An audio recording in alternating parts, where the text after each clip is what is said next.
Lang number 4. Palpak. Palpak ba? My name is Justin Piñon and people call me the mental assassin because of my ability to read minds. Pwede na kitang tignan. So this time, so Magsawa ka. para malaman ko yung nasa isip mo, kailangan pumasok ako sa mind mo. Ay, Okay. hindi ka kasya. Okay lang ba?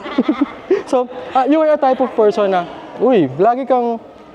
lagi mong ine-enjoy yung mga nangyayari sa buhay mo. Pag may positive na nangyayari sa buhay mo, ine-enjoy mo. Pero magaling ka din magtago. Ikaw yung kinikwentuhan ng mga kaibigan mo kapag may mga sekreto sila. Uy! Yeah. Kaya hindi mo pinili yung pinakamababa o yung pinakamataas, medyo kitna lang number 4. Palpak. Palpak ba? Ay, 5 pala. O, isa pa.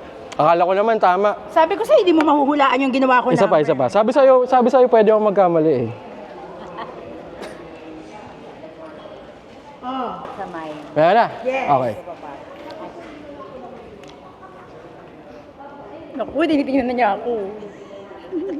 Alam mo ba, na sinadya ko sabihin yung number 4 kanina.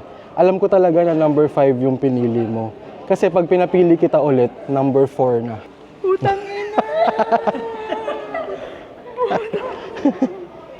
I hate you! I hate you! I hate you!